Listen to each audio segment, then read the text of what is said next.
Hello, I'm Sebastian. Welcome to 9 Trees podcast. Today, I will summarize and review the book, A Generation of Sociopaths, How the Baby Boomers Betrayed America by Bruce Cannon Gibney, is a provocative political and economic critique of the post-war cohort commonly known as the baby boomers. Framed as a generational diagnosis rather than a conventional history, the book argues that boomers benefited from unusually favorable conditions in mid-20th century America, and then used their voting power and cultural influence to lock in advantages for themselves. Gibney links this alleged pattern to decisions around taxes, entitlement spending, deregulation, higher education costs, and the national debt, claiming these choices shifted risk and burden onto younger Americans. The tone is deliberately confrontational, but the project aims to explain large-scale trends through incentives and governance rather than personal morality. Readers can expect a mix of demographic context, policy critique, and cultural interpretation, along with an argument that American institutions were bent toward short-term consumption over long-term investment. I will give you key takeaways from this book. Firstly, the post-war windfall and the rise of a powerful cohort. A central pillar of the book is the idea that the baby boomers entered a society unusually rich in opportunity.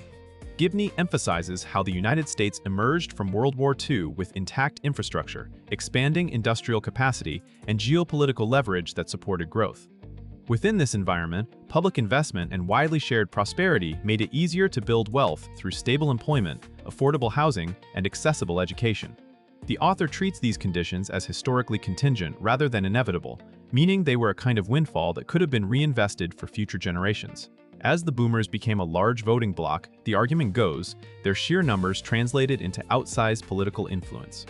That influence was reinforced by the media, consumer markets, and cultural narratives centered on youth and self-expression. The book connects these dynamics to the way politics began to cater to immediate preferences of the cohort rather than long-range national planning. In this framework, generational size is not just a demographic fact, but a force that shapes incentives for politicians, businesses, and institutions, tilting them toward policies that please the largest and most reliable electorate. Secondly, fiscal policy, taxes, and the shifting of costs to the future.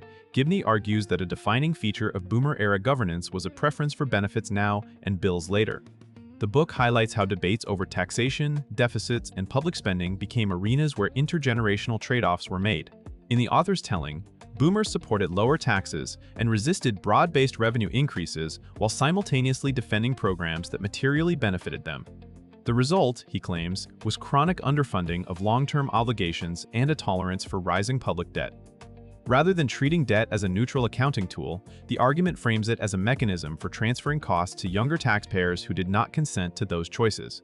The book also ties fiscal decisions to political messaging that valorized individualism and minimized collective responsibility, making it harder to sustain public investment in infrastructure, research, and education.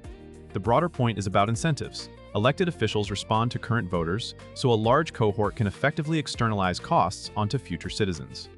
Whether or not one accepts every causal link, the topic invites readers to examine how deficit financing, tax policy, and entitlement promises can produce generational winners and losers. Thirdly, entitlements, aging, and the politics of protection. Another major theme is the political economy of aging. As boomers moved through adulthood and toward retirement, programs like Social Security and Medicare became increasingly central to electoral competition. Gibney contends that the cohort used its voting strength to protect and expand benefits for itself, even as demographic realities made those commitments harder to sustain. The book treats entitlements not only as social safety nets, but as politically guarded assets, with reforms framed as threats rather than adjustments to keep systems solvent.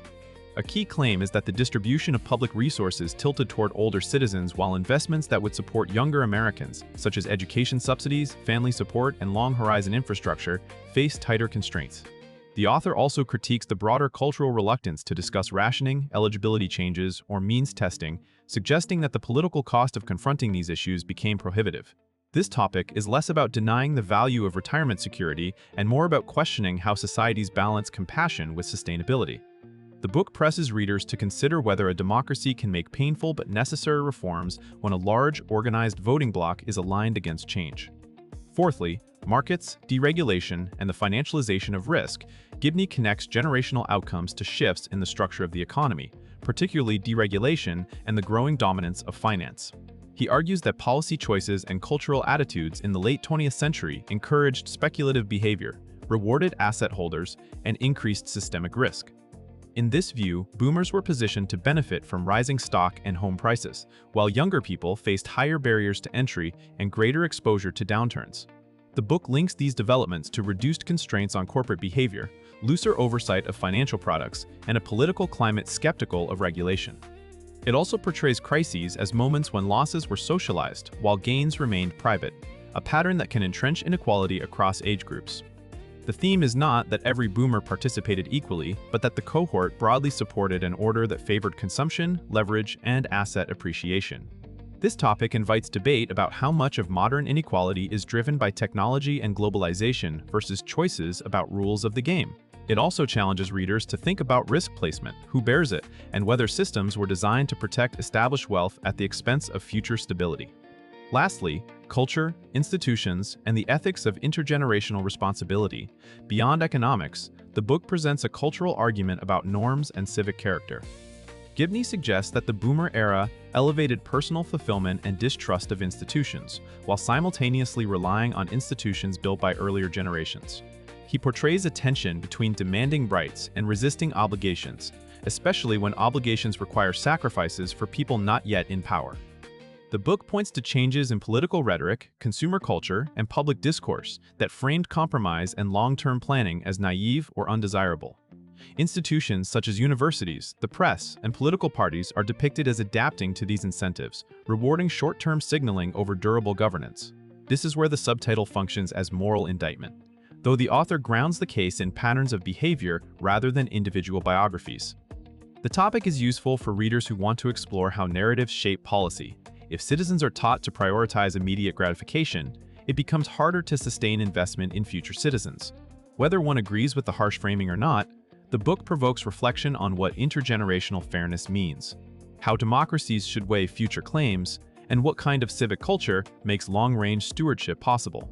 In conclusion, this book is best suited for readers who enjoy sharp political argument, generational analysis, and big-picture explanations for why American governance feels locked into debt, polarization, and short-term thinking. Policy-minded readers, students of political economy, and anyone trying to understand tensions between boomers, Gen X, millennials, and Gen Z will find it a useful provocation, even if they disagree with the verdict. The benefit is less about adopting a single thesis and more about learning to see how incentives, demographics, and electoral math can shape what a country chooses to fund or neglect. It encourages readers to ask who pays, who benefits, and when, which is a powerful lens for evaluating taxes, entitlements, housing, education, and regulation. Compared to many generational books that rely heavily on anecdotes or lifestyle stereotypes, Gibney aims for a policy-centered case that ties attitudes to institutional outcomes.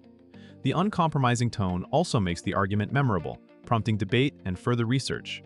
If you want a catalyst for clearer thinking about intergenerational responsibility and the long-term health of democratic capitalism, it is a worthwhile purchase.